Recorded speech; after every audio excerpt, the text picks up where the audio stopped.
Blood has a memory.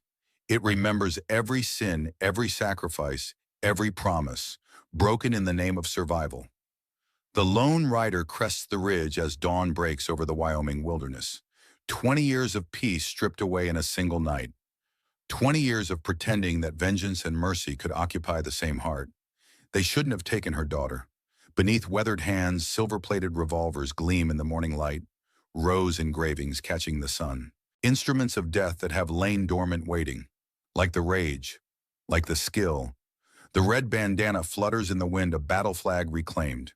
The ghost town below holds secrets. It holds captives. It holds the past that never truly died. Some say justice is blind, but vengeance sees everything, every slight, every debt, every opportunity. And vengeance remembers. The West has forgotten the legend they once called Red Rose. By sundown, they'll remember why they feared her name. Pine Ridge, Wyoming Territory, 1888. Dust kicked up in swirls as the stagecoach rolled into town. The wooden sign swayed in the autumn breeze. Pine Ridge, founded 1871. A place where most folks came to leave their past behind. Sarah Blackwood lifted the heavy crate of canned goods with practiced ease. 45 years had weathered her skin, but hadn't diminished her strength.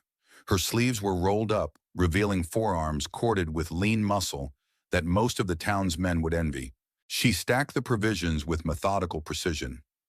"Mrs. Blackwood, you shouldn't be lifting those yourself," Sheriff Daniels called from across the street. "Let young Thomas help you with that." Sarah smiled politely, her auburn hair now streaked with silver, catching the late afternoon sun. "I've been managing this store for 15 years, Sheriff. These arms haven't failed me yet." The bell above the door jingled and Emily Blackwood stepped into the general store. 16 years old, with her mother's fiery hair and her father's soft hazel eyes. She carried a basket of fresh bread from the bakery. "Mama, Mrs. Peterson says that thunderstorm's still coming tonight. You think we should bring in the flower boxes from the porch?" Sarah's gaze softened at the sight of her daughter. "Best to be safe. Last storm nearly drowned my marigolds." Emily set the bread on the counter and wiped flour from her apron. Her innocence was a balm to Sarah's soul, a reminder of all the good that had somehow come from a life stained with blood. The general store was modest but well kept. Shelves stocked with everything a frontier family might need: tools, fabric, ammunition, preserved food. A life built on reliability and service rather than violence and revenge. Sheriff Daniels tipped his hat and continued his patrol. Through the window, Sarah watched him go, thankful that in Pine Ridge the law walked openly in the daylight. Not all places she'd known were so fortunate. "I'll finish up here," Sarah told Emily. "Go on home and start supper. I'll bring those ledgers to balance after closing time." The girl nodded and kissed her mother's weathered cheek. "Don't be late. I'm making Pa's stew recipe." Sarah's heart tightened. Matthew had been gone nearly 20 years, but his memory lived on in their daughter. In the curve of her smile, in her stubborn nature, in the way she could charm nearly anyone into giving her what she wanted. As Emily left, Sarah turned to a customer who needed flour and sugar. The mundane rhythm of commerce washed over her like a cleansing rain.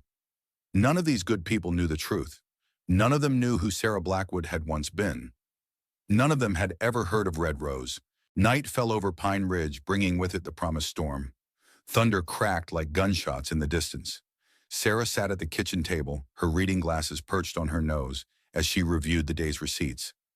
Emily stirred the hearty stew that filled the room with the aroma of home. Peace. Safety. Lightning flashed, illuminating the cabin. For just a second, Sarah glimpsed herself in the window's reflection, not as she was now, but as she had been. Young. Merciless. A red bandana across her face. A Colt Navy revolver in each hand. She blinked and the vision vanished. "You're quiet tonight, Mama," Emily said, ladling the stew into bowls. Sarah removed her glasses. "Just tired, darling. You work too hard," says the girl who bakes for half the town before dawn. They shared a smile, this bond forged in the absence of the man who should have been there to complete their family. After supper, with rain lashing against the windows, Sarah opened the bottom drawer of her bureau. Beneath neatly folded linens lay a small brass key. She palmed it while Emily washed the dishes, slipping outside to the shed despite the downpour. Water dripped from her hair as she struck a match and lit the lantern. In the corner beneath stacked firewood and old horse blankets was a trunk. The key slid into the lock with a reluctant creak. Inside a past she had tried to bury. Two custom Remington revolvers, silver-plated with rose engravings on the handles. A red bandana, faded but still vibrant. A bounty hunter's badge. Wanted posters, yellowed with age. A leather-bound journal filled with names, some crossed out. And a newspaper clipping: massacre at Eagles Canyon. 12 dead bounty hunters led by notorious Red Rose. Responsible for tribal bloodbath. Sarah traced her fingers over the headline. Her breath caught in her throat as the memories flooded back. 20 years ago, she had been different then. Ruthless, feared, the leader of the most effective and most brutal bounty hunting posse west of the Mississippi. The Red Rose Gang. She had created the legend herself. A woman in a man's world, she had needed to be twice as deadly, thrice as cold. She'd worn that red bandana and left a single rose on the bodies of those she hunted down. The West had whispered her name in fear, until Eagles Canyon. The posse had tracked a murderer named William Rattlesnake Foster to a Shoshone settlement. Tensions had been high. The tribe was protecting Foster, or so they claimed. What happened next had been chaos, gunfire, screams. When it was over, 12 people lay dead, women, children, and Matthew, her beloved Matthew, shot through the heart. Some said it was a tribal warrior who killed him. Others whispered it was a stray bullet from one of their own posse. All Sarah knew was that she walked away from that canyon a widow carrying their infant daughter, and a guilt that would never wash clean. She'd buried Red Rose that day, vanished into the frontier, changed her name, built a new life centered around the promise she'd made to Matthew's cooling body that their daughter would never know the taste of violence. Thunder crashed overhead, jolting Sarah back to the present. She quickly closed the trunk, locked it, and returned to the house soaked to the bone. Emily looked up from her book. "Mama, you're drenched. What were you doing out there?" "Just securing the shed door." Sarah lied, the habit of deception, still so easy after all these years. This wind would tear it right off the hinges. Later, as Emily slept, Sarah sat by the window watching lightning split the sky. Her hand unconsciously moved to the silver chain around her neck, the one thing from her past she wore openly. Hanging from it was her wedding ring and a small silver rose pendant, Matthew's last gift to her. 20 years, she whispered to the storm. 20 years of peace. She didn't know it then, but peace was about to end. 3 days later, Sarah stood behind the counter, measuring coffee beans for Mrs. Abernathy, when the door burst open. Sheriff Daniels entered, his usual easygoing demeanor replaced with rigid professionalism. "Sarah," he said, using her first name, a rarity for him. "May I have a word?" She nodded to her assistant, young Thomas, to take over with Mrs. Abernathy. Something in the sheriff's eyes sent a cold dart of dread through her heart. They stepped outside onto the porch. "Emily didn't come in to drop off bread at the jail this morning," he said without preamble. "Mrs. Peterson said she never showed up for work." "Is she sick?" Sarah's blood turned to ice. "She left before dawn, same as always. I haven't seen her since." The sheriff's face darkened. "When was the last time she missed work?" "Never." The word fell from Sarah's lips like a stone. They moved with urgency. Sarah closed the store, ignoring the confused looks from customers. The sheriff gathered 3 deputies. They retraced Emily's usual morning route from the Blackwood home to the bakery. Nothing. Then one of the deputies called out from an alley between the livery stable and the blacksmith shop. "Sheriff, over here." Sarah reached the scene first, maternal instinct driving her forward like a locomotive. The alley held signs of a struggle. A basket overturned, fresh bread trampled in the dirt, and blood. Not much, but enough to recognize the rust-colored stain on the hard-packed earth. "Emily," Sarah's voice cracked as she called her daughter's name. The sheriff placed a steady hand on her shoulder. "We'll find her, Sarah." But Sarah wasn't listening. Her eyes had locked onto something caught in the splintered wood of a crate, a scrap of fabric, black cloth with a red R embroidered in the corner. She recognized it instantly. The Reeves gang, outlaws who operated in the territories north of here, cattle rustlers and stagecoach robbers who had recently graduated to kidnapping for ransom. "What is it?" Sheriff Daniels asked, noting her fixation on the fabric. Sarah's mind raced.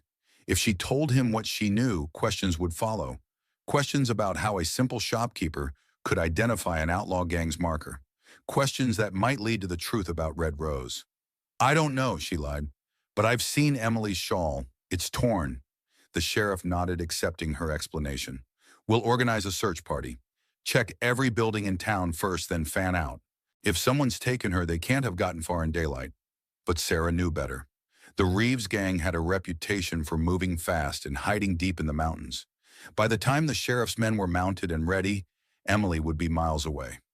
"Sarah, go home," Sheriff Daniels urged, "in case she returns or if someone brings a ransom note." She nodded mechanically, but her mind was already racing down a different track, a track she had abandoned 2 decades ago. Night fell. No word came. The search parties returned empty-handed. Sheriff Daniels knocked on Sarah's door with nothing but hollow reassurances. "We've telegraphed the surrounding towns.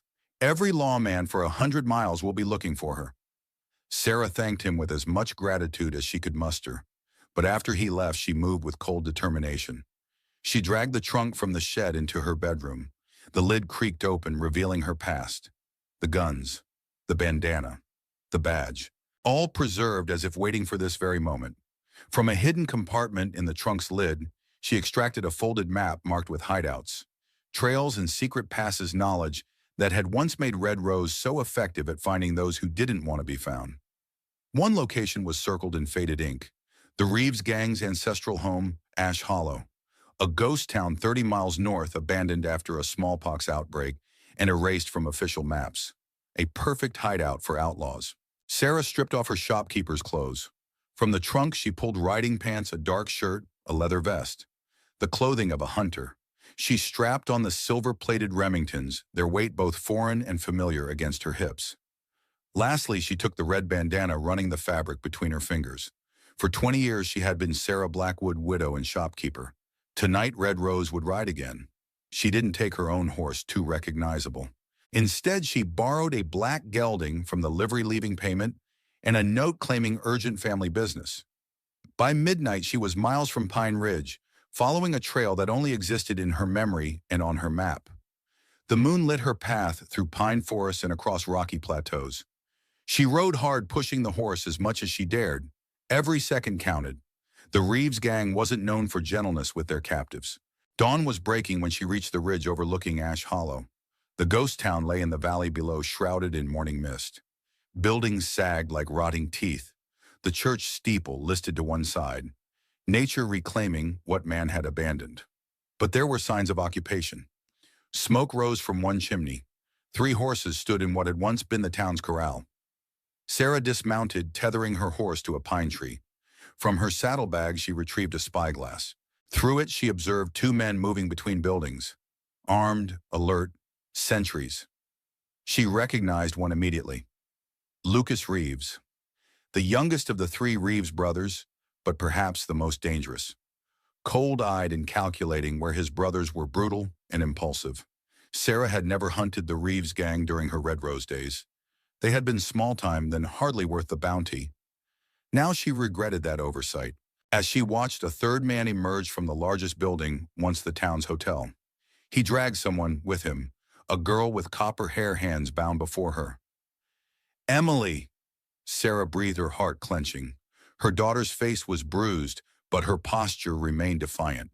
The man shoved her toward an outhouse behind the hotel, then took up position outside the door. Sarah's fingers tightened around the spyglass. 3 men that she could see. Possibly more inside. She needed to be methodical, strategic. The old hunter's instincts stirred within her. She was outnumbered and outgunned. Attempting a rescue alone would be suicide. She needed help. Reluctantly, she backed away from the ridge. She would return to Pine Ridge, gather supplies, and send a telegram. There were people who owed Red Rose favors, people who might still answer her call despite the years of silence. But as she turned to leave, something caught her eye. A weather-beaten sign at the edge of the ghost town. Most of the letters had faded, but she could still make out ASHLLW, EST, 1849. Beneath it, someone had recently carved a message into the wood: "The past never stays buried." Sarah's blood ran cold. This wasn't a random kidnapping. This wasn't about ransom. Someone knew who she was. Someone had taken Emily to draw her out. This was about Red Rose. Sarah didn't return to Pine Ridge. Instead, she rode east for 6 hours to the settlement of Cooper's Crossing. Small enough that her face wouldn't be recognized, large enough to have a telegraph office. She sent 3 telegrams to different locations across the territory. Each contained the same message, RR calling. Ash Hollow, life or death. She signed each with a simple drawing of a rose. Then she resupplied ammunition, preserved food, medical supplies, and whiskey. The shop owner raised an eyebrow at her purchases, but the extra coins she slid across the counter silenced any questions. By dusk, she was back on the trail, making camp in a sheltered ravine 5 miles from Ash Hollow. Close enough to observe, far enough to remain undetected. As night fell, Sarah cleaned her revolvers by firelight. The familiar routine brought back memories, some she had tried to forget, others she had clung to on lonely nights. Nights around campfires with her posse, the camaraderie, the shared purpose, and Matthew always by her side, tempering her harder edges with his gentle wisdom. "I'll find her," she whispered to the stars as if Matthew could hear her. "I'll bring our girl home." She slept with one eye open, waking at the slightest sound. When first light painted the eastern sky, she returned to the ridge overlooking Ash Hollow. The situation remained unchanged. 3 men visible, Emily taken out briefly for necessities, then returned to the hotel. No chance for rescue yet. Sarah settled in to wait. If her telegrams reached their destinations, help would come. If not, she would need to formulate a plan alone. Midday brought movement. A rider approached from the north. Sarah trained her spyglass on him. An older man, white-bearded, dignified despite his trail-worn appearance. Judge Crawford. Sarah's breath caught. Judge Emmett Crawford had been a power in the Wyoming Territory for decades. A circuit judge known for harsh sentences and unwavering commitment to his own version of justice. She had worked with him occasionally during her Red Rose days, bringing in wanted men for him to sentence. What was he doing with the Reeves gang? She watched as Crawford dismounted at the hotel and was greeted by Lucas Reeves with something resembling respect. The 2 men spoke briefly before entering the building. Whatever their business, it involved Emily. Sarah's mind raced. Crawford's presence complicated matters. He was connected, powerful. If he was involved in Emily's kidnapping, this conspiracy ran deeper than she had imagined. Hours passed. The sun began its descent. Sarah was considering her options for the night when she spotted movement on the trail below. A lone rider approaching Ash Hollow at a leisurely pace. The spyglass revealed a familiar face, though aged by 20 years and half hidden behind a graying beard. Jackson. Thomas Lightning Jackson. Once her right-hand man in the Red Rose gang. The fastest draw she'd ever seen. A man who had saved her life more times than she could count. He rode openly into Ash Hollow, hands visible, no hint of subterfuge. The sentries trained their rifles on him, but didn't fire. Words were exchanged. After a tense moment, they escorted him to the hotel. Sarah's heart pounded. Had Jackson received her telegram, or was he already working with the Reeves gang? She hadn't seen him since Eagles Canyon. After the massacre, the posse had scattered, some like her seeking anonymity, others continuing the violent life without the Red Rose name. An hour later, as twilight deepened into night, another figure emerged from the shadows of the pine forest. This one didn't approach on the trail, but moved with the stealth of a ghost through the underbrush. Sarah almost missed him until he deliberately stepped into a patch of moonlight and looked directly toward her position on the ridge. Though she was well concealed, he raised a hand in silent greeting. Martinez. Gabriel Martinez, the tracker, the quietest member of her former posse, a man who could read sign like others read books. Mexican by birth, he had joined the Red Rose gang after she saved him from a lynching by a group of Texas Rangers. Sarah watched as he melted back into the forest, circling around to approach Ash Hollow from the south. Unlike Jackson, he wouldn't announce himself. He would observe, gather intelligence, find weaknesses. 2 of her old posse had arrived. The 3rd would be the most difficult. Sarah made her way back to her camp. As she approached, she sensed rather than saw the presence waiting for her. Her hand moved to her revolver. "After 20 years, that's how you greet an old friend." A raspy voice called from the darkness. A match flared, illuminating a gaunt face with sunken eyes and a bristling mustache. "Doc," Sarah acknowledged, relaxing her stance. Dr. Alistair Miller sat on a log beside her extinguished campfire, a bottle of whiskey in his hand. Once the Rose Gang's medic and voice of reason now, he looked like a man who had seen too many ghosts. "When I got your telegram, I thought I was hallucinating again," he said, taking a pull from the bottle. "Red Rose back from the dead." "Not back," Sarah clarified, kneeling to rebuild the fire. "Just borrowed for a time." Doc studied her face in the growing firelight. "You've aged well considering." "Considering what?" "Considering you died at Eagles Canyon along with the rest of us?" His voice carried the weight of 2 decades of pain. "Some deaths just take longer than others." Sarah didn't respond immediately. The fire caught flames, licking at the dry kindling. "They have my daughter," she finally said. Doc's eyebrows rose. "Matthew's child." Sarah nodded. "How old?" 16. Doc's hollow laugh held no humor. 16 years. Long enough to grow a child. Not long enough to outrun the past. He offered her the bottle. "But what's the plan, Rose?" She took a drink, the whiskey burning a familiar path down her throat. "Jackson's inside. Martinez is scouting. We need to know why they took her. Why now?" "And why Judge Crawford is involved," Doc added. Sarah's head snapped up. "You saw him? Rode in with his escort yesterday. Been watching this place for 2 days before your telegram arrived. What's his connection to the Reeves gang?" Doc shrugged. "Don't know. But after Eagles Canyon rumors said he was furious with you. Something about exceeding your authority. Going too far." He paused. "There was talk he put bounties on the remaining Rose Gang members." Quietly, of course. Nothing official. Sarah absorbed this information. Crawford had always been ruthless in his pursuit of justice. If he blamed her for Eagles Canyon.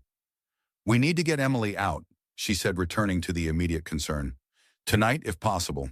A 4 against however many they have inside, not good odds. We've faced worse."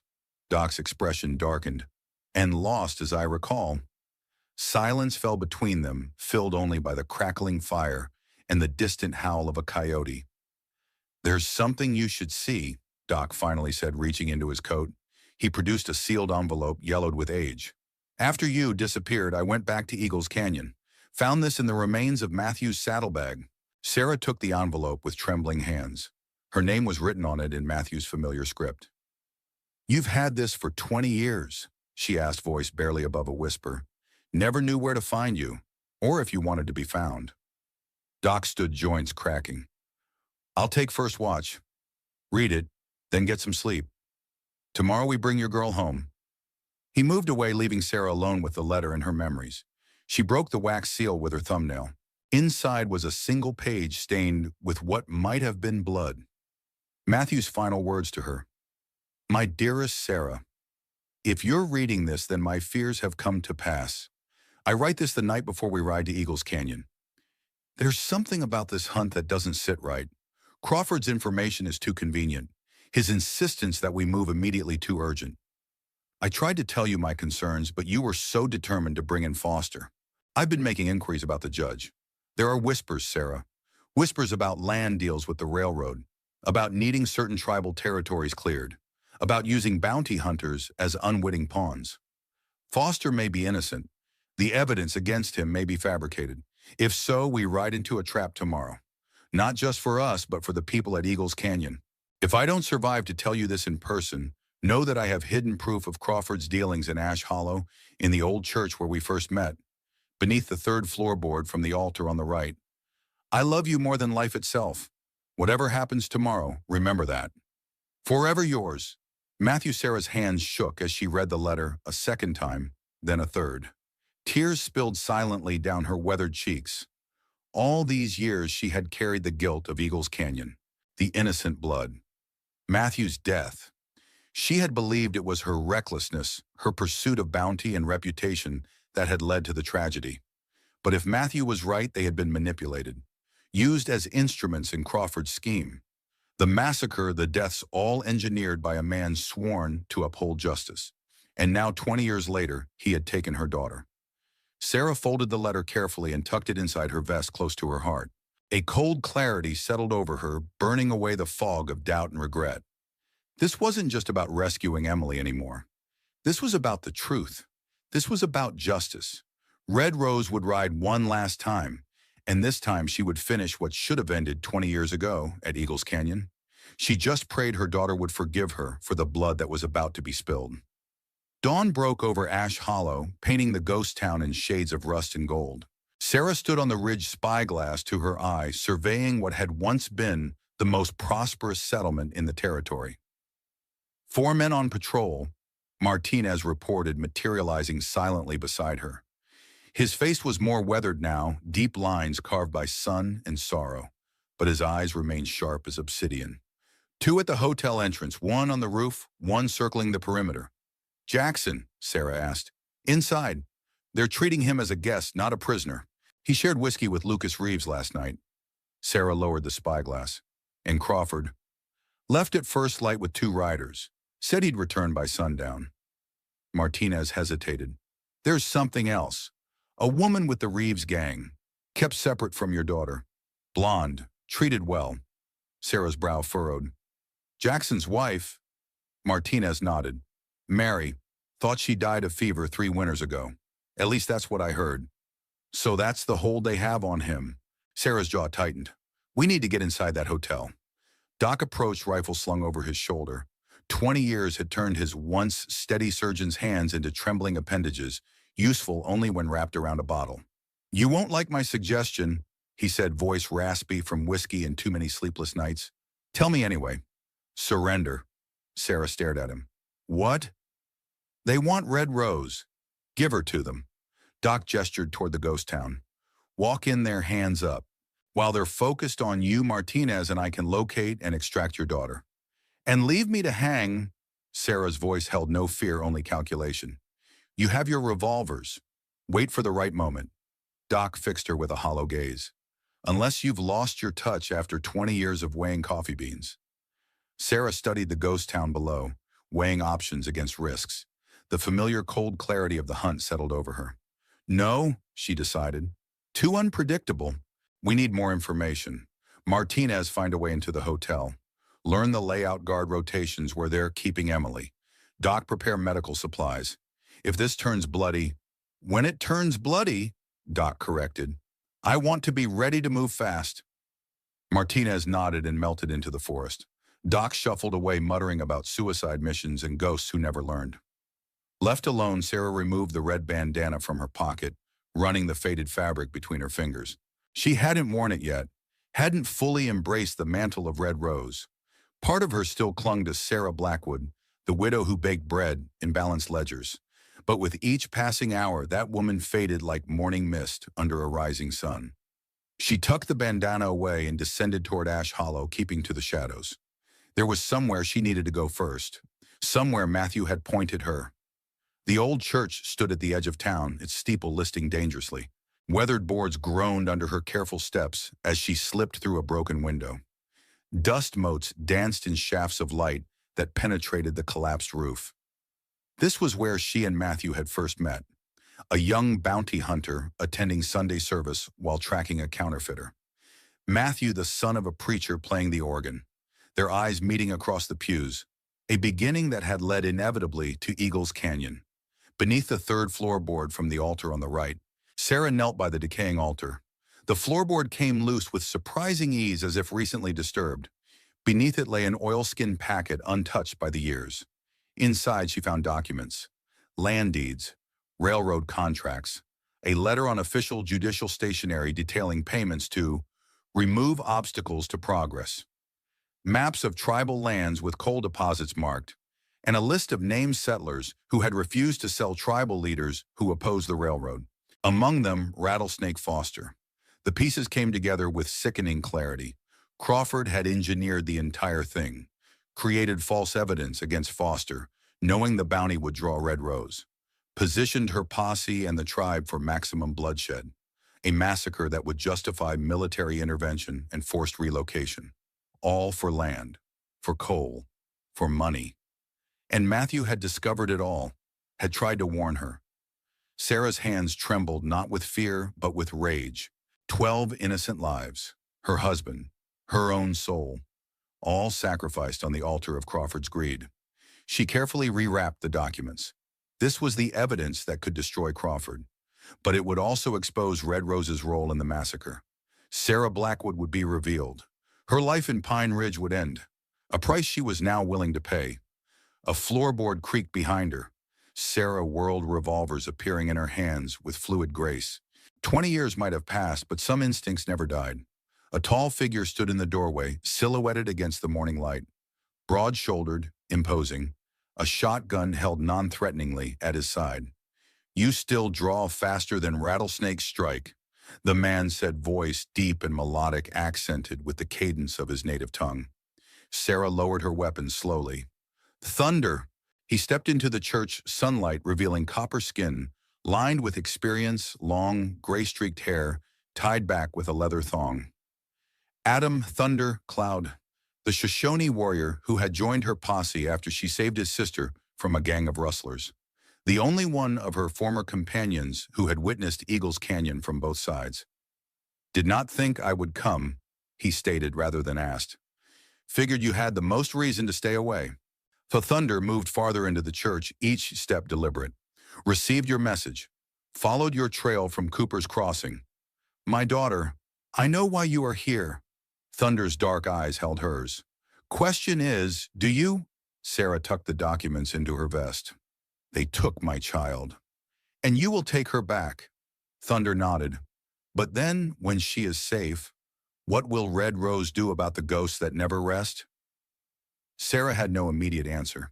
In truth, she hadn't thought beyond rescuing Emily. Thunder reached the altar, running weathered fingers over the scarred wood. "I returned to my people after Eagles Canyon, told them what happened, how the Red Rose gang was deceived, how Matthew died trying to prevent bloodshed." Sarah's breath caught. "You knew."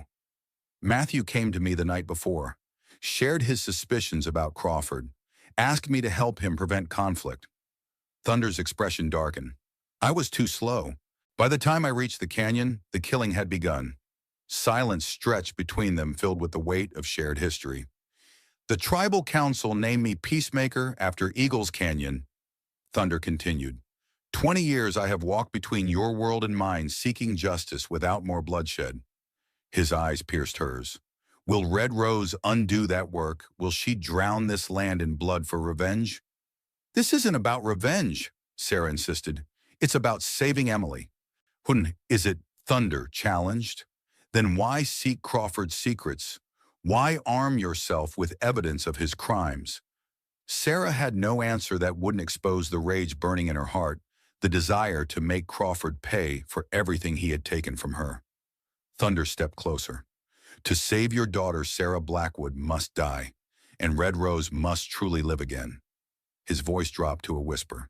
"But to find peace afterward, Red Rose must die. Permanently." What are you saying? That rescuing the child is only the beginning of your journey?" Thunder placed a hand on her shoulder. "You seek my help. I will give it. But first you must complete the ritual of naming. I don't have time for one. Without it you enter battle divided. Half Sarah, half Rose. Weak, uncertain." His grip tightened. "To defeat Crawford, you must be whole." Sarah wanted to argue, but something in Thunder's eyes stopped her. Of all her former companions, he had always seen most clearly into her soul. "What must I do?" Thunder produced a small leather pouch. From it he extracted a stone knife, its edge honed sharp, and a vial of red pigment. "Speak the names of those who died at Eagles Canyon, all 12. With each name, mark yourself. Make their memory part of your flesh, so you carry them into battle." Sarah's eyes widened. "You want me to carve their names into my skin?" "Not their names, their memory, the weight of what was done." Thunder held out the knife. "This is the way of my people when great wrong must be acknowledged before great battle." Sarah stared at the blade, understanding now what Thunder meant about being whole. For 20 years she had tried to bury Red Rose to pretend those deaths weren't on her conscience. But they were. They always had been. She took the knife. Thunder nodded. "I will gather the others. When the sun reaches its highest point, come to the ridge. We will make our plan." He turned to leave, then paused. "Choose carefully where you carry these marks, Red Rose. Some burdens are meant to be visible to all. Others are only for ourselves to know." After he departed, Sarah knelt in the dust of the abandoned church. She opened her shirt collar, exposing the pale skin over her heart. With steady hands, she pressed the blade to flesh and began to whisper names. Joseph Blackfoot, elder of the Eagle Canyon Band. The knife bit. Blood welled. Mary, running water medicine woman? Another cut. Pain blossomed, sharp and clarifying. One by one, she spoke the names of all who had fallen that day, marking herself with their memory. When she finished, she mixed her blood with the red pigment Thunder had left and worked it into the wounds, ensuring they would scar visibly. The pain was excruciating, cleansing. By the time she finished, Sarah Blackwood had fully given way to Red Rose. Not the legend or the killer, but something new, a woman who carried her guilt openly, rather than buried beneath layers of deception. She bound her wounds, replaced her shirt, and exited the church. The sun had nearly reached its zenith. It was time to join the others and form a plan to save Emily. As she walked, she tied the red bandana around her neck for the first time in 20 years. Red Rose had returned. Thunder led them through Rattlesnake Pass at dusk, a narrow trail that wound between sheer cliff faces, barely wide enough for a horse to navigate. The path would take them to the rear of Ash Hollow, bypassing the sentries posted on the main approaches. Few know this trail exists, Thunder explained as they dismounted to lead their horses through a particularly treacherous section. My people used it to trade with settlers before the troubles began. Sarah now fully embodied as Red Rose followed close behind the wounds over her heart, throbbing with each heartbeat. Doc Martinez and Thunder completed their small company. Jackson remained inside Ash Hollow, either a willing conspirator or a prisoner of his own past. I counted 8 men total, Martinez reported as they paused to rest the horses. 4 on regular patrol, 2 guarding the girl in the second-floor corner room. Lucas Reeves and 1 other inside with Jackson. The woman Mary is kept in a separate room under lock and key. Crawford, Red Rose asked, returned an hour ago with 3 riders. They brought supplies, ammunition, extra horses. They're preparing to move, Doc observed, probably at first light. Red Rose considered this information. We need to get inside tonight. Martinez, you'll create a distraction at the old smithy on the north edge of town, something big enough to draw the perimeter guards. Doc, you take position in the livery with your rifle. When the guards respond to Martinez's distraction, provide cover fire. Thunder and I will enter through the hotel's rear entrance. And Jackson? Thunder asked. Red Rose's expression hardened. If he stands with us, he lives. If he stands with them?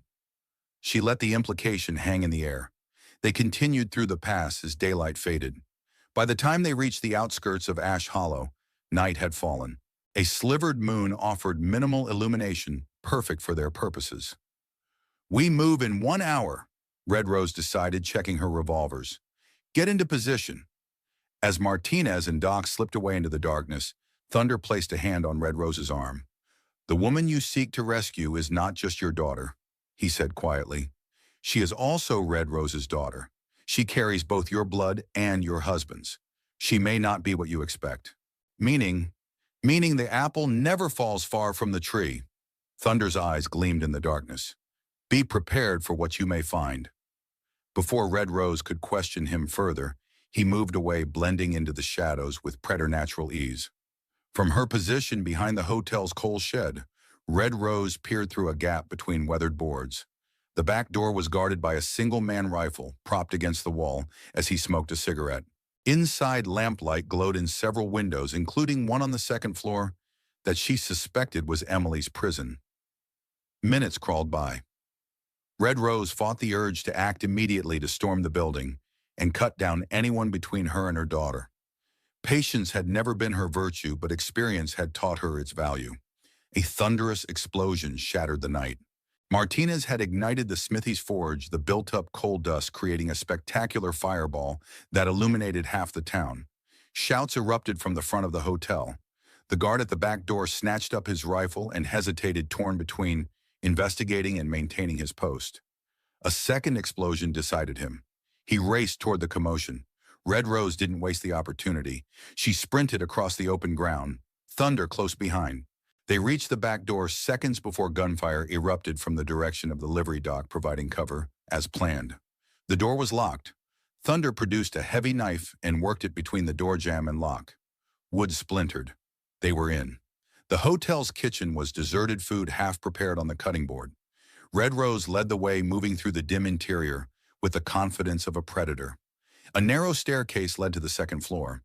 2 guards at her door, she whispered to Thunder. He nodded. From within his buckskin shirt, he produced a small clay pot. Sleeping dust. One breath, they dream for hours. Red Rose smiled grimly. Just like old times. They ascended the stairs, pausing at the top. Voices drifted down the hallway, the guards discussing the commotion outside. Red Rose flattened herself against the wall, peering around the corner. 2 men stood outside a door midway down the corridor, rifles ready. Thunder uncorked the clay pot and blew gently across its opening. A fine dust drifted down the hallway, invisible in the dim light. Seconds later, one guard sneezed, then the other. They rubbed their eyes, growing visibly disoriented. Within a minute, both slumped to the floor, breathing deeply in unnatural slumber. Won't last long, Thunder warned. The dust is old. Red Rose moved quickly down the hall, stepping over the unconscious guards. She tried the door. Locked. One of the guards had a key ring on his belt. She snatched it, finding the right key on the 3rd try. The door swung open. A young woman sat on a narrow bed, a metal shard clutched in her fist, ready to strike.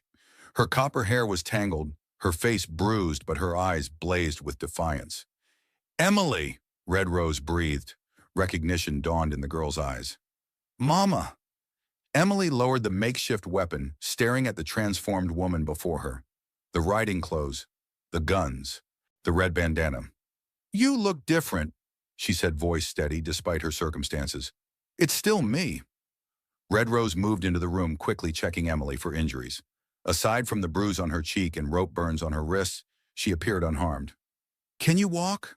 Emily nodded. "I've been ready to escape for 2 days." She held up the metal shard, a piece of bed spring she'd worked loose. Was waiting for the right moment. Pride swelled in Red Rose's chest. "We need to move. Now." "I will wait."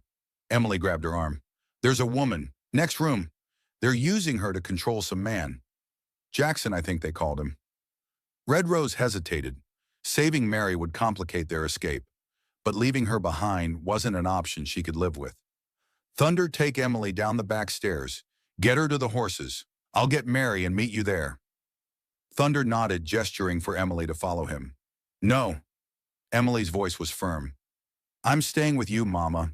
Before Red Rose could argue, gunfire erupted from downstairs. Heavy boots pounded on the wooden floor. Their distraction had been discovered. "Change of plan," Red Rose said, drawing her revolvers. "Thunder, get Mary. Room next door. Emily stays with me." Thunder disappeared into the hallway as Red Rose moved to the window, assessing potential escape routes. A sloped roof extended below the window, dropping to a short fall that could be managed. "Mama," Emily said quietly. "Who are you really?" Red Rose turned to her daughter, seeing the questions in her eyes.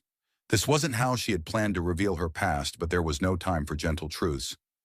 "I'm the woman who's getting you home," she said. "The rest will have to wait." Shouts came from the stairwell. Their presence had been discovered. "Out the window," Red Rose ordered. "Now." Emily moved with surprising agility, sliding the window open and climbing out onto the sloped roof. Red Rose followed, pulling the window closed behind them. They crouched low, inching toward the edge. A shot rang out. Splinters erupted from the wood near Emily's hand. Red Rose whirled, spotting a figure at the window of the adjacent room. Her revolver roared twice in rapid succession. The shooter disappeared. "Move!" she urged Emily. They reached the edge of the roof. A short drop to the ground below, risky but manageable. "Jump and roll," Red Rose instructed. "Like I taught you when you were little." Emily nodded, gathering herself. She leaped, landing with the practiced roll Red Rose had shown her during childhood games that now revealed their true purpose, preparation disguised as play. Red Rose followed, landing harder than intended. Pain lanced through her ankle. Not broken, but sprained. She gritted her teeth and straightened. More shots sounded from inside the hotel. Thunder and Mary. They needed to provide cover.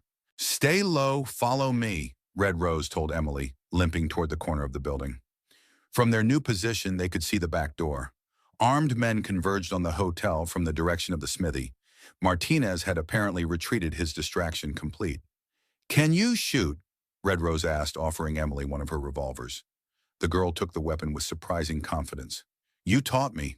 Remember when I was 12? Said every woman should know how to protect herself. Another wave of pride swept through Red Rose. She had raised her daughter to be strong even while trying to shield her from the violence of her own past. Cover the door. 3 shots, then move to that water trough. She pointed to their next position. I'll meet you there. Emily nodded, a new understanding passing between them. Not just mother and daughter now, but allies, partners. The back door burst open. Thunder emerged, supporting a blonde woman who stumbled with each step. Behind them, Jackson backed through the doorway, firing into the hotel interior. Red Rose and Emily opened fire simultaneously, providing cover. Their shots forced the pursuing gunmen to retreat inside temporarily. Move! Red Rose shouted to Thunder. He half-carried Mary toward the stable, where their horses waited. Jackson spotted Red Rose and Emily, his expression cycling through shock, recognition, and grim determination. He sprinted toward them, bullets kicking up dust at his heels. Rose! He gasped, reaching their position. They know. Crawford knows everything. Save it, she snapped. Get to the horses. Emily had already relocated to the water trough as instructed. Red Rose followed her injured ankle, slowing her. A bullet whined past her ear. She returned fire without looking, her body remembering what her mind had tried to forget. Jackson provided covering fire as they retreated toward the stable. Inside, they found Thunder helping Mary onto a horse. Doc had joined them, his rifle smoking from recent use. Martinez, Red Rose asked, helping Emily mount. Made it out, Doc confirmed. Circling around to cover our escape. Red Rose swung into the saddle, ignoring the pain in her ankle. We ride for Rattlesnake Pass. Single file. Thunder leads. As they prepared to depart, Jackson approached Mary's horse. The woman's face was gaunt, her eyes hollow, but she was undeniably alive. Mary, Jackson whispered, reaching for her hand. She stared at him without recognition. Who are you? Jackson recoiled as if struck. Mary, it's me. Thomas. They've been drugging her, Thunder explained quietly. Her mind wanders. Before Jackson could respond, gunfire erupted outside. Bullets splintered the stable walls. No time, Red Rose ordered. Ride. They burst from the stable's rear entrance, a thunder of hooves in the darkness. Behind them, men shouted orders. More gunfire. Then a voice cut through the chaos, amplified by fury. Rose, I know it's you. This isn't over. Lucas Reeves. His voice faded as they galloped into the night, but his promise lingered. This wasn't over. It had only just begun. They rode hard for 3 hours, following Thunder through terrain so rugged that only a native guide could navigate it in darkness. When the horses could go no further, they made camp in a box canyon that offered both water and defensible positions. Doc tended to Mary, who drifted between moments of lucidity and confused rambling. Jackson hovered nearby, his face a mask of guilt and grief. Martinez established a perimeter, setting simple alarms that would alert them to pursuit. Red Rose built a small, smokeless fire, then examined Emily's injuries. The girl submitted to the attention with stoic dignity that reminded Red Rose powerfully of Matthew. That bandana, Emily said quietly, gesturing to the red cloth around her mother's neck. I've seen it before, in your trunk, the one you think I don't know about. Red Rose's hand stilled. You went through my things. 3 years ago, found the guns too, and the wanted posters. Emily met her gaze without flinching. I've known something wasn't right for a long time, Mama. Just didn't know what. I wanted to protect you. From what? The truth. Emily's voice held no accusation, only curiosity. Or from who you really are. Before Red Rose could answer, Thunder approached. We should continue this journey in spirit while our bodies rest, he said, producing a small bundle from his saddlebag. The cleansing is not complete. Emily looked between them. What cleansing? Your mother carries the names of the dead. Thunder explained, unwrapping the bundle to reveal more of the red pigment. Now she must face her living legacy. Emily doesn't need to be part of this, Red Rose objected. I think I do. Emily straightened. If this is about you, about us, then I should know. Thunder nodded approval. The daughter of Red Rose has the right to witness. He prepared a small mixture, adding water to the pigment until it formed a paste. With practiced motions, he applied it to Red Rose's forehead in a pattern of swirling lines. The paths we walk, he explained to Emily, Some straight, some winding, all connected. Next, he traced a line from Red Rose's heart, where she had carved the 12 names to her hands. The weight we carry becomes the strength we wield. Finally, he drew Red Rose's revolvers and laid them on the ground between them. Your mother was the most feared bounty hunter in the territories, Thunder told Emily. Red Rose. She brought justice where law failed. Sometimes that justice was clean. Other times, he trailed off. I killed people, Red Rose said bluntly, refusing to soften the truth. Mostly bad men who deserved it. Sometimes, she swallowed hard, sometimes I was wrong. Emily absorbed this without visible reaction. And my father, Matthew, was my conscience, the best of us. Red Rose's voice softened. He died trying to prevent a massacre that I helped cause. Only the guilty cause, Thunder corrected. Crawford laid the trap. We all walked into it. Emily looked around the fire at the gathered faces. You were all part of this, my mother's gang. We were family. Doc spoke up from where he tended Mary.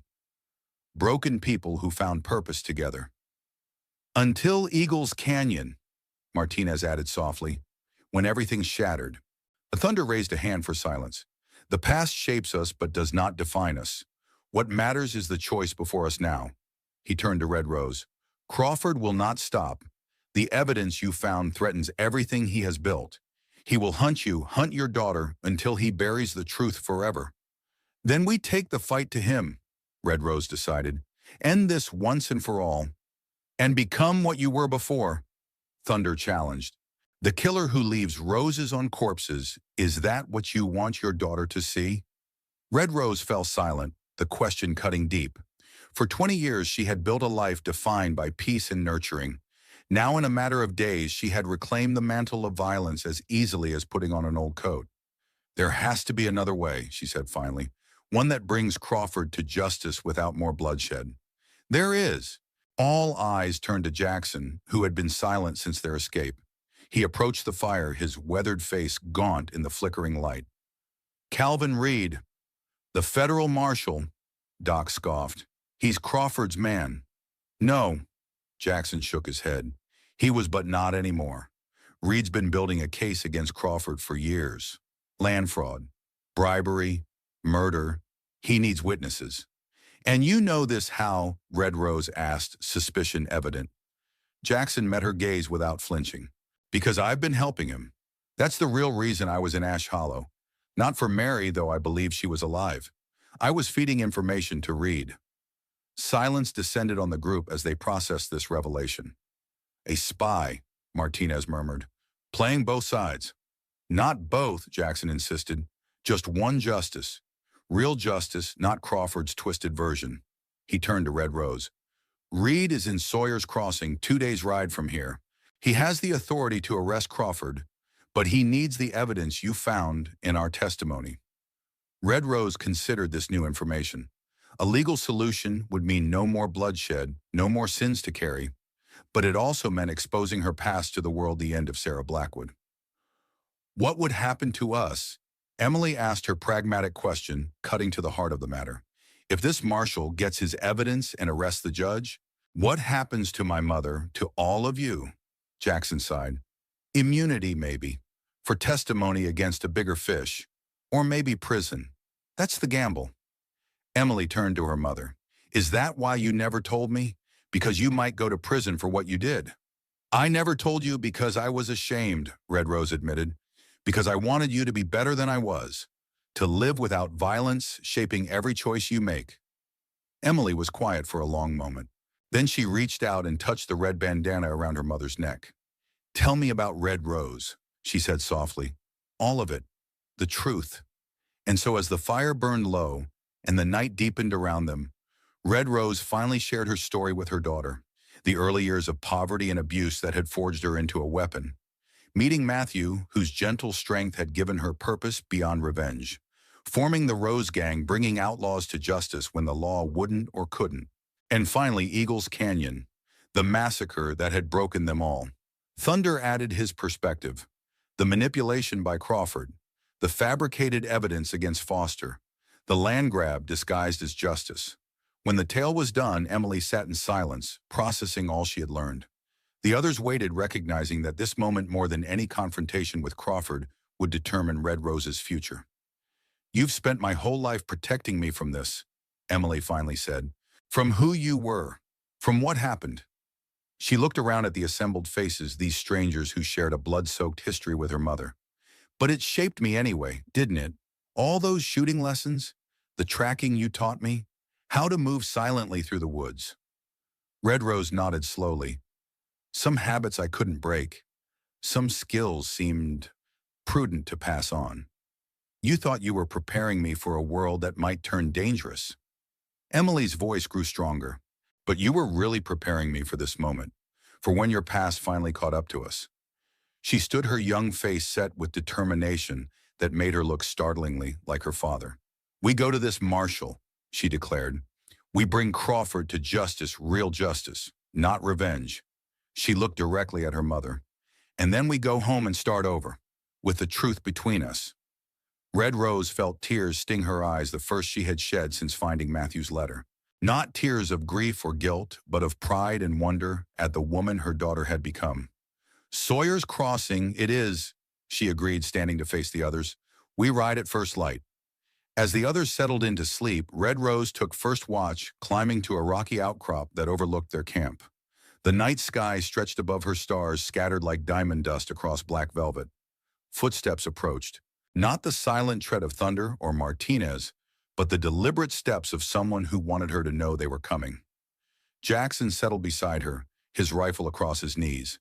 "She's a fine girl," he said after a companionable silence. "Matthew would be proud." "He would," Red Rose agreed. Then, addressing the question that had lingered since Ash Hollow, "Was Mary ever really there? Or was it all Crawford's manipulation?" Jackson stared into the darkness. "She was there. I saw her, spoke to her." His voice cracked slightly.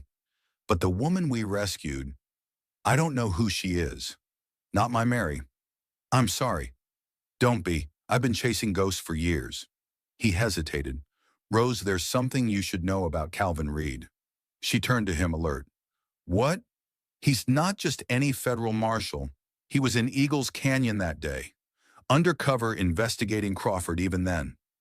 Jackson's voice dropped. "He tried to warn Matthew about the setup, but was too late." "Ikram," Red Rose's breath caught. "He was there. Why didn't he stop it?"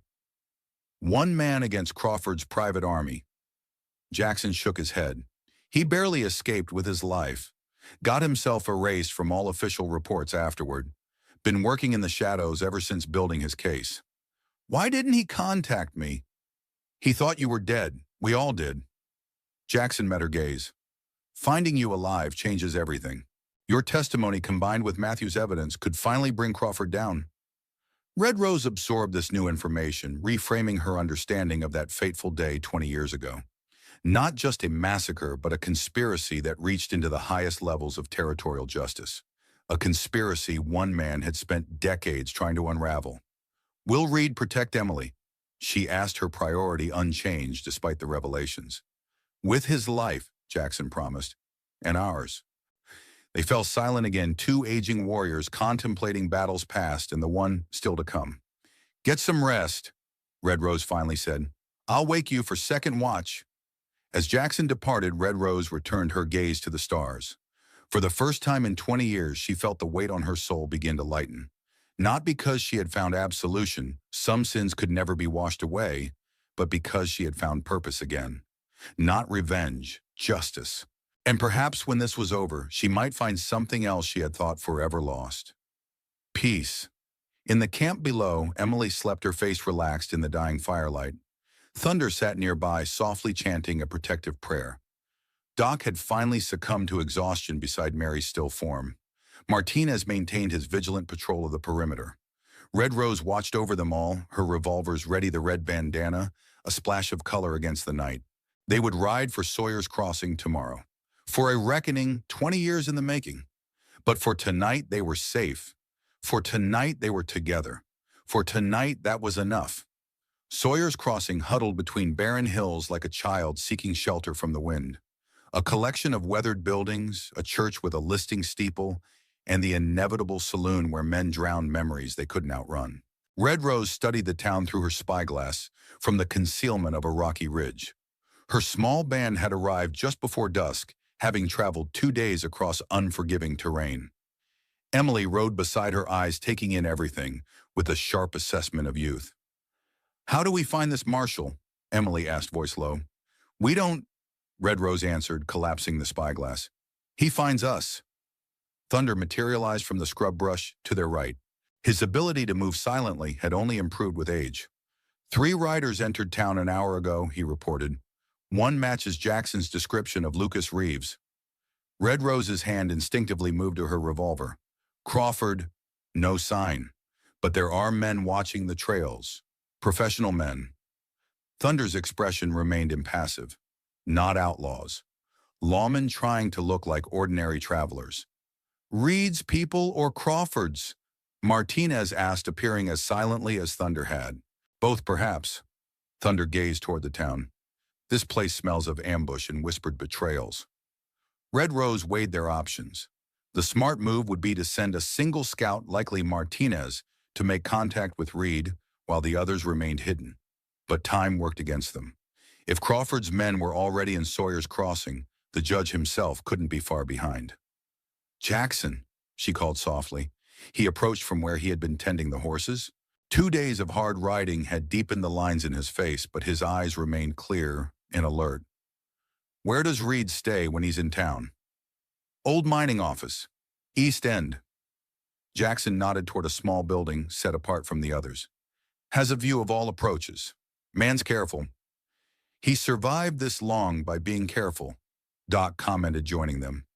He had been caring for Mary, whose condition had stabilized, but whose mind remained adrift in fog. "Like some of us should have been." Red Rose ignored the barb. "We need to get to Reed before Crawford realizes we're here. Martinez, circle around to the east. Check for watchers near that mining office. Doc, you and Thunder stay with Mary in that arroyo we passed. Defensible position if things go wrong." "And us?" Emily asked. Red Rose met her daughter's steady gaze. "You stay with Doc and Thunder." Emily's chin lifted. "No, this isn't a debate. I'm the reason we're here," Emily insisted. "The reason you're wearing that bandana again. I'm not hiding while you risk everything." Red Rose recognized the stubborn set of her daughter's jaw. Matthew's determination in a feminine form. She also recognized the practical truth separating now could prove dangerous if they needed to flee quickly. "Fine," she conceded, "but you stay behind me and you do exactly as I say." Emily nodded, satisfied. "Jackson, you're with us," Red Rose continued. "You know Reed. He'll trust you." As the others moved to their positions, Doc pulled Red Rose aside. "You're walking into the lion's den," he said, voice low. "Crawford's had 20 years to prepare for this moment, and I've had 20 years to think about what I should have done differently." She checked her revolvers. "Keep Mary safe. If we're not back by morning, head for Mexico. I remember the drill." Doc's roomy eyes held hers. "Just make sure that girl comes back out with you. She's the best of all of us." Sumterworm. Red Rose couldn't argue with that assessment. "See you by sunrise." The descent into Sawyer's Crossing took them along a dry stream bed that offered concealment until the edge of town. Darkness had fallen completely by the time they reached the first scattered buildings. Red Rose led them through shadow-filled alleyways, avoiding the main street with its pools of lantern light. Martinez rejoined them near the livery stable. "2 men watching the mining office," he reported. "One on the roof of the building opposite, another in the alley beside it. Professional, well armed." "Crawford's men?" Red Rose asked. Martinez shook his head. "Move differently, more disciplined.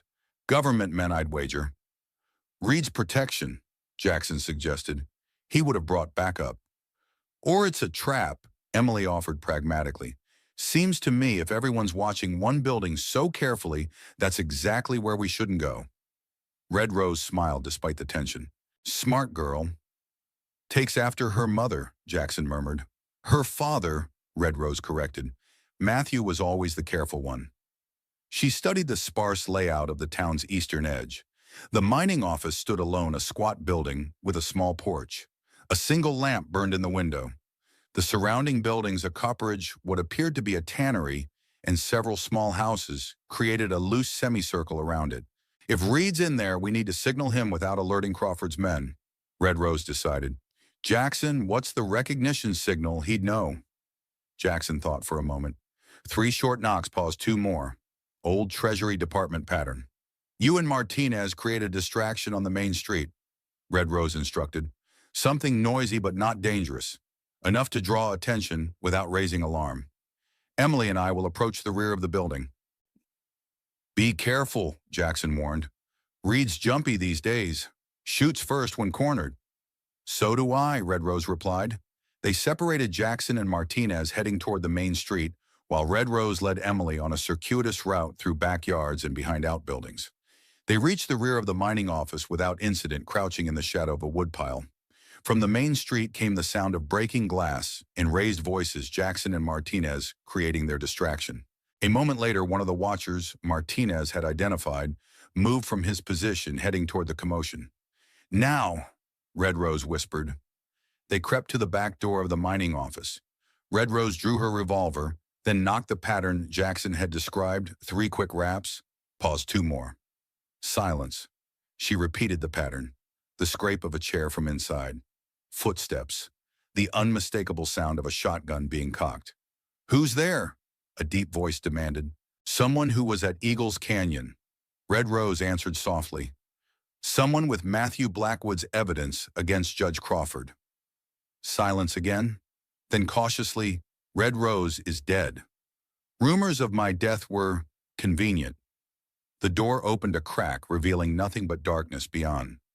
Enter slowly, the voice commanded. Hands where I can see them. Red Rose holstered her revolver and raised her hands. My daughter's with me. She's unarmed. Both of you, slow.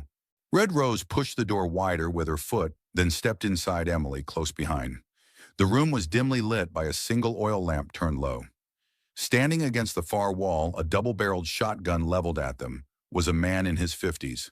Tall, broad-shouldered, with iron gray hair, cropped short, and a neatly trimmed beard.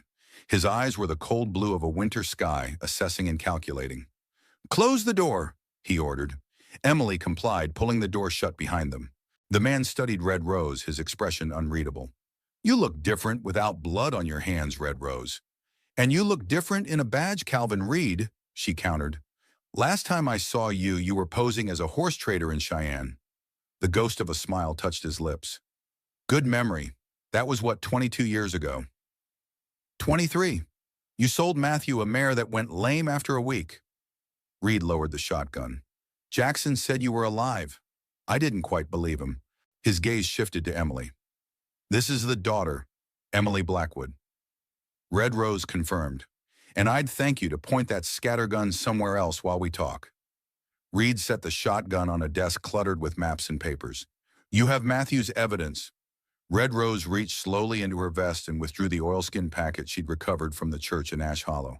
20 years buried under a floorboard. Still legible. Anawum. Reed took the packet, examining the contents with the practiced eye of a lawman. His expression darkened as he read. This confirms everything, he said finally. Land fraud, bribery, orchestrating the massacre to clear tribal claims. He looked up. With this in your testimony, Crawford hangs. And what about us? Emily asked, speaking for the first time. What happens to my mother and the others? Reed regarded her thoughtfully. Smart question. You're Matthew's daughter, all right. He turned back to Red Rose. I've spent 20 years building this case, watching Crawford expand his empire of corruption across 3 territories. I can offer immunity to you and your former associates in exchange for testimony that puts him away. Full immunity, Red Rose pressed. For all of us, including Eagles Canyon. Reed's expression hardened. You were deceived at Eagles Canyon, used as a weapon against innocent people. That doesn't absolve the blood on your hands, but justice needs to focus on the puppet master, not the puppets. The front door burst open. Red Rose whirled, hand-dropping to her revolver, but stopped when she recognized Jackson. His expression was grim. Riders coming, he reported. At least 10. Crawford's at the lead. Reed cursed. Sooner than expected. One of his informants must have spotted you. He moved quickly to a back wall, pulling aside a cabinet to reveal a hidden door. There's a tunnel. Leads to the cooperage. Get the evidence and the girl out. I'll delay them. No, Red Rose said firmly. I'm done running. Crawford needs to answer for what he did. And he will, Reed assured her. But not if he kills you and burns that evidence before we can get it to a federal judge. Before Red Rose could argue further, Emily spoke up. He's right, Mama. We need to be smart, not brave. The wisdom in her young voice cut through Red Rose's instinct for confrontation. 20 years ago, she would have stayed to fight. Now she had more to protect than her pride. Martinez, get Emily through that tunnel, she ordered. Jackson and I will help Reed slow them down, then follow. I can fight, Emily protested. I know you can. That's why I need you to protect the evidence. Red Rose handed her the oilskin packet. Get this and yourself to safety. That's how we win. Emily recognized the logic, if reluctantly. She took the packet and moved toward the hidden door with Martinez. Reed distributed weapons from a locker beneath his desk. Crawford won't come in shooting. He'll try to make this look legal, a warrant for fugitives. But once he realizes we have the evidence, all bets are off. Red Rose checked her revolvers. How many men do you have in town? 4.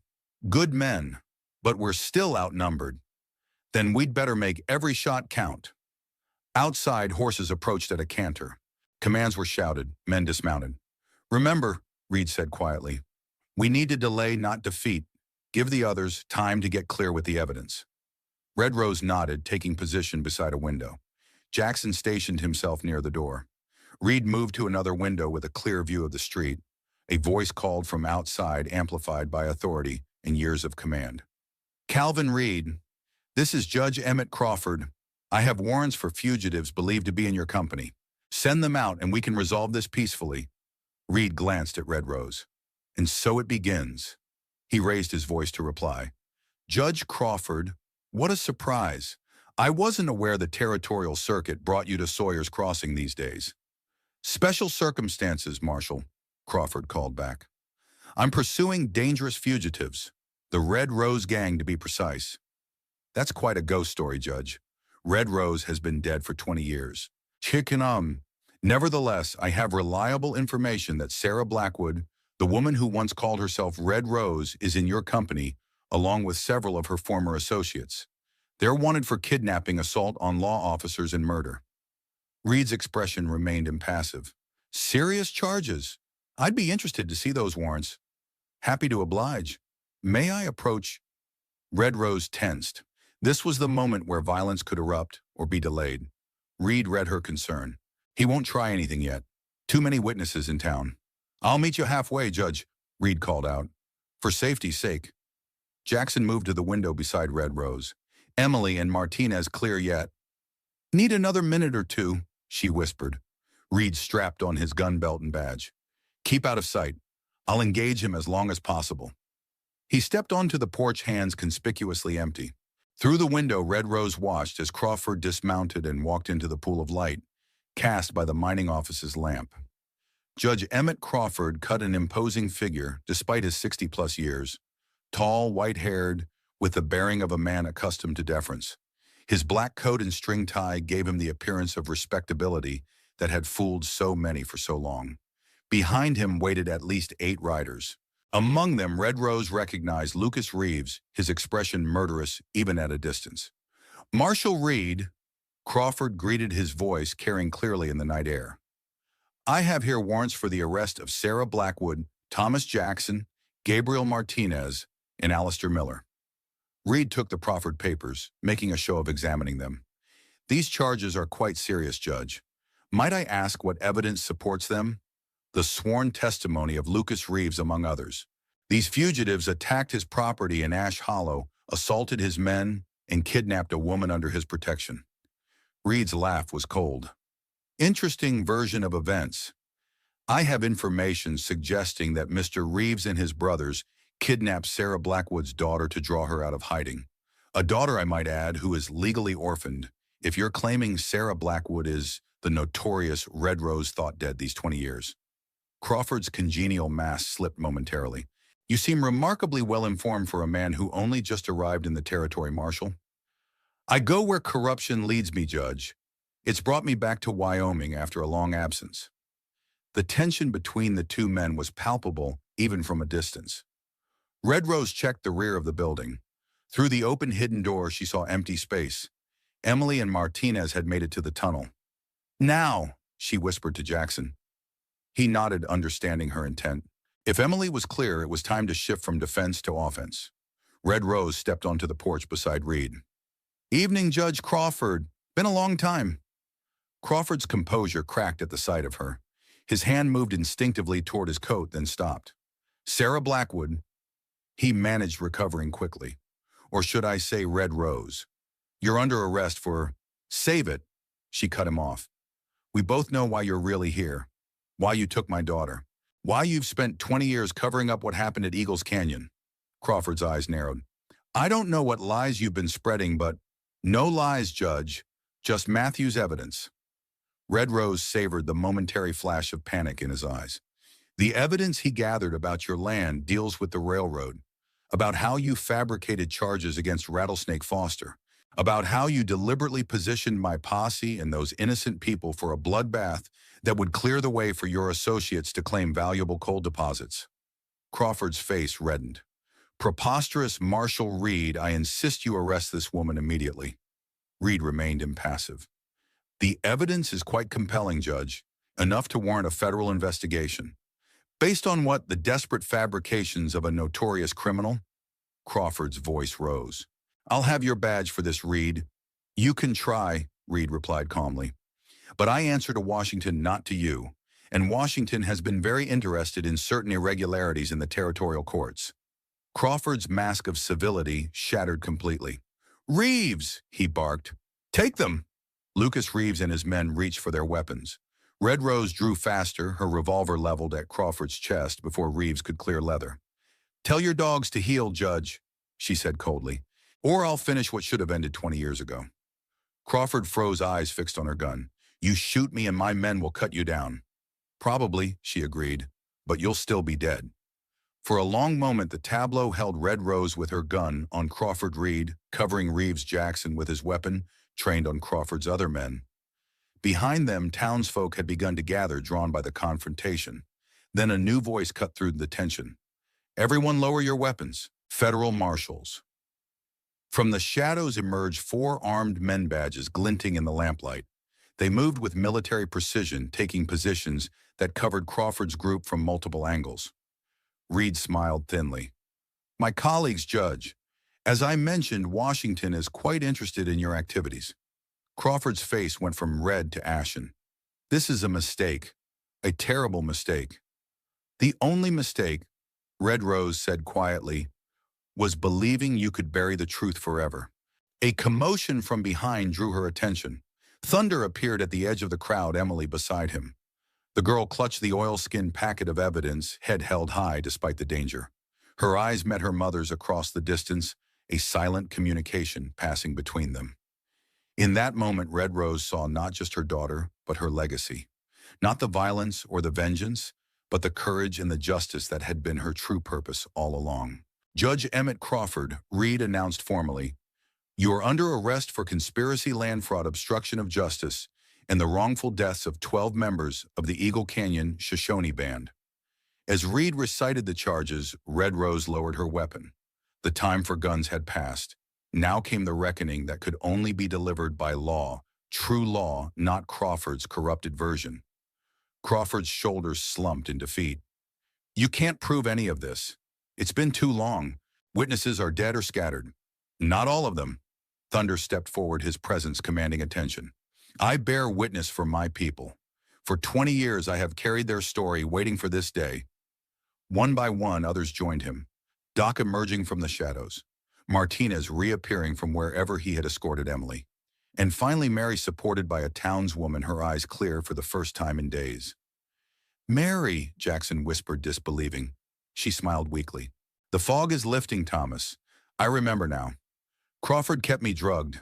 Used me to control you when he learned you were working with Reed. Lucas Reeves made a desperate move for his gun.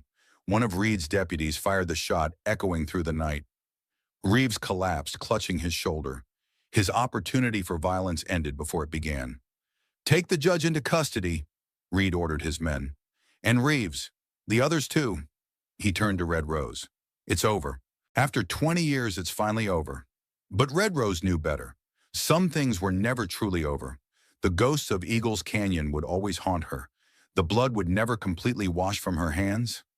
Yet as Emily crossed to stand beside her, head held high and eyes clear, Red Rose felt something she had not experienced in 20 years.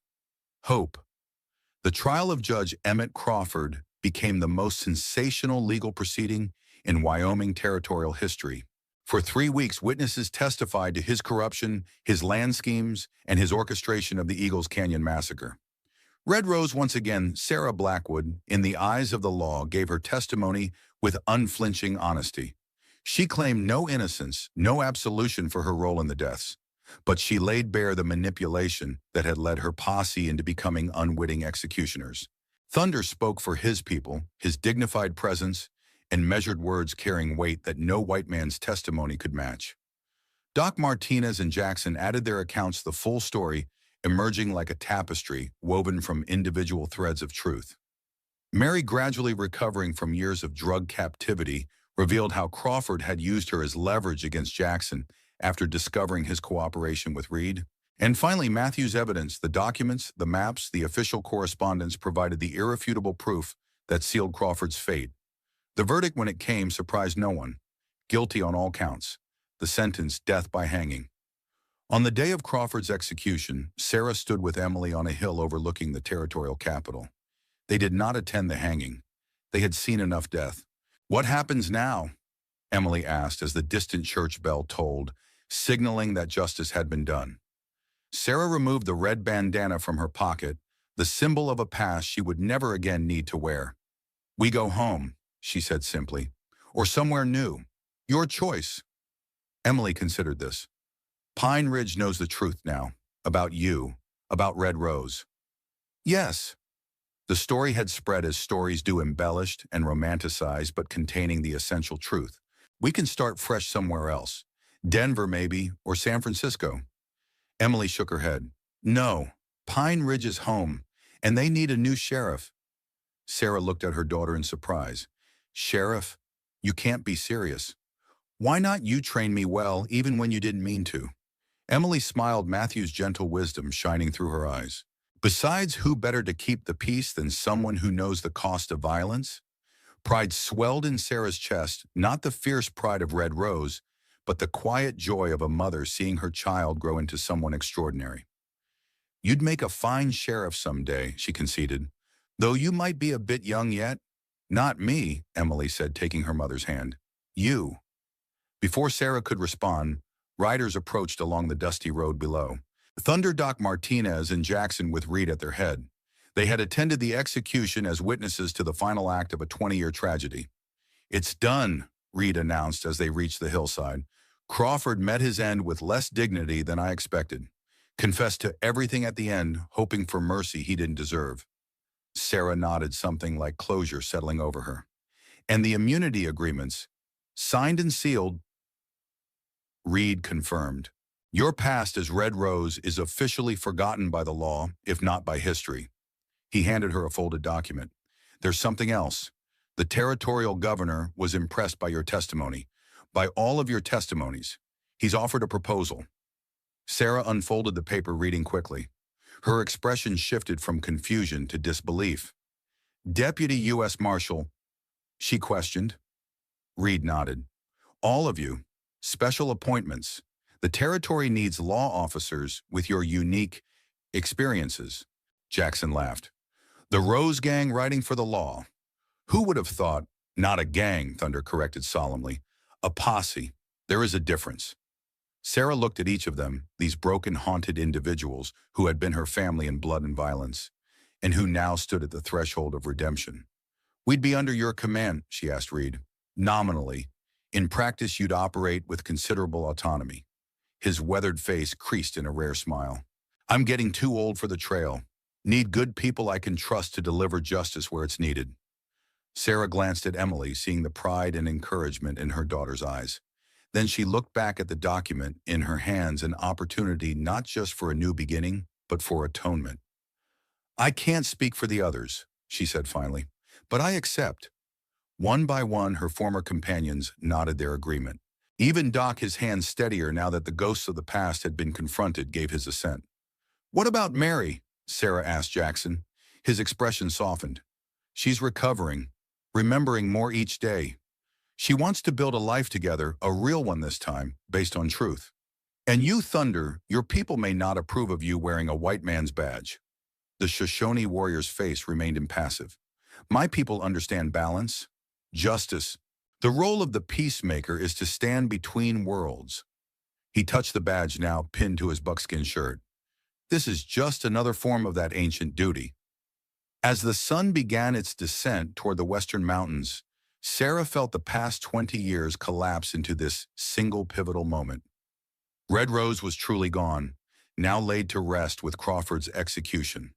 In her place stood Sarah Blackwood, no longer a fugitive from her past, but a woman facing her future with clear eyes. There's one more thing, Reed said, interrupting her thoughts. Ash Hollow.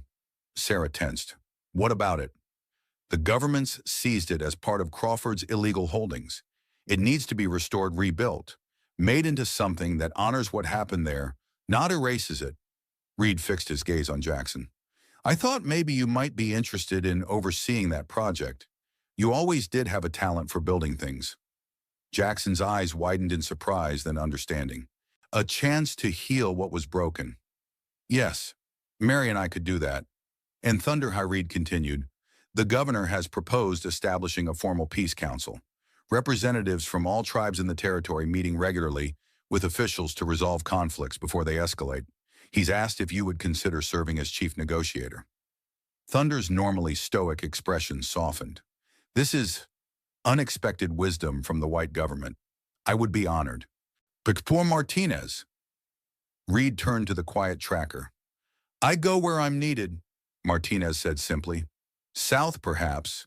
The borderlands have many children who have lost families to violence. Someone should teach them there are paths beyond revenge. Doc chuckled. And I suppose I'll keep patching up whatever you all break. These old hands aren't as steady as they once were, but they still remember how to stitch and set bones. Emily, who had been listening silently, stepped forward. And my mother, where will she serve? Reed smiled. I thought perhaps Pine Ridge might need a new deputy sheriff, someone who knows the area, someone the townsfolk already respect. Sarah's breath caught, a chance to return home, to serve openly, honestly, to build rather than destroy. What do you think? She asked Emily. Her daughter's smile was answer enough. I think Red Rose can finally rest in peace, and Sarah Blackwood can come home. As they mounted their horses to begin the journey back to Pine Ridge, Sarah felt the weight of the 12 names carved over her heart. They would always be there, a reminder of the cost of violence. But now they drove her toward a different purpose: protection, rather than vengeance building, rather than destroying. The red bandana she left on the hillside, a splash of color against the brown earth, a fitting grave marker for a ghost that would no longer haunt her. Red Rose was dead. Sarah Blackwood rode on. Pine Ridge welcomed them home with a mixture of caution and curiosity. The story of Red Rose had spread faster than a prairie fire, transforming with each telling. Some versions painted her as a cold-blooded killer, others as a folk hero led astray. The truth, as always, lay somewhere in between.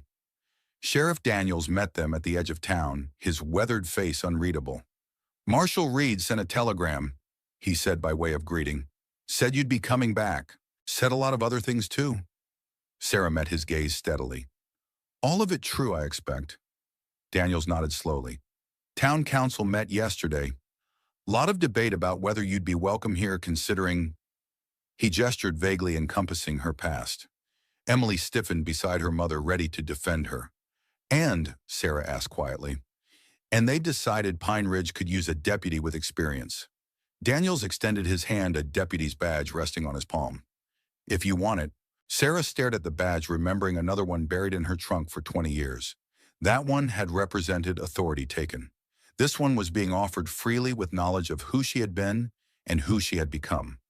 I want it, she said, accepting the badge. Thank you. Daniels nodded, then surprised her by offering a rough embrace. Good to have you back, Sarah. The real you. Sure you? As they rode down Pine Ridge's main street, Sarah saw familiar faces watching from doorways and windows. Mrs. Abernathy from the church, Thomas from the general store, Mrs. Peterson from the bakery where Emily had worked. Some nodded in cautious greeting. Others simply watched, reserving judgment. Sarah had expected no less. Trust once broken could not be rebuilt in a day, but it could be rebuilt one honest action at a time. They reached the small house that had been their home. It stood untouched, waiting for their return.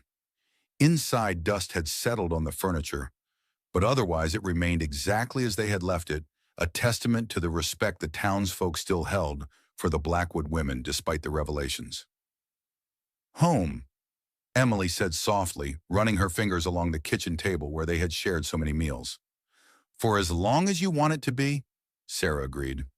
Though I understand Reed offered you a position as well. Junior deputy once you're of age. Emily smiled. I haven't decided yet. Thought I might try running the general store for a while. Learn the business side of things before I commit to chasing outlaws. Wise decision. Your father would approve. The mention of Matthew no longer brought the sharp pain it once had. His memory had been restored, his final actions revealed as heroic rather than foolhardy. The letter he had left now, part of official court records, had helped bring Crawford to justice and clear Sarah's name. In the days that followed, Pine Ridge adjusted to the truth about Sarah Blackwood. Some townsfolk kept their distance. Others, driven by curiosity or compassion, made efforts to let her know she was still welcome among them. Sheriff Daniels proved a fair-minded supervisor, neither dwelling on her past nor ignoring her expertise. Together they established a new era of law enforcement in Pine Ridge, one based on prevention rather than punishment, understanding rather than fear. 1 month after their return, a letter arrived from Jackson. He and Mary had begun the restoration of Ash Hollow, converting the ghost town into a community for families displaced by railroad expansion. The old church where Sarah had performed Thunder's ritual of naming was being rebuilt as a meeting hall for peace councils. Thunder had taken his position as chief negotiator, seriously traveling between tribal lands and territorial offices, building bridges of understanding where once there had been only suspicion and hatred. His status as both a respected warrior and a federal marshal gave him unique authority in both worlds. Martinez had indeed gone south, establishing a school for orphan children along the border. His quiet strength and patience made him an ideal teacher for young souls who had known too much violence too soon. Doc had surprised them all by accepting a position at the territorial hospital. His hands steadier now that he had found purpose again, performed surgeries that saved lives instead of just patching up wounds. He still drank, but with moderation rather than desperation. As for Calvin Reed, he had been promoted to chief marshal for the Wyoming Territory, his 20-year pursuit of Crawford recognized as exemplary service. Under his leadership, corruption within the territorial justice system was being systematically rooted out and destroyed.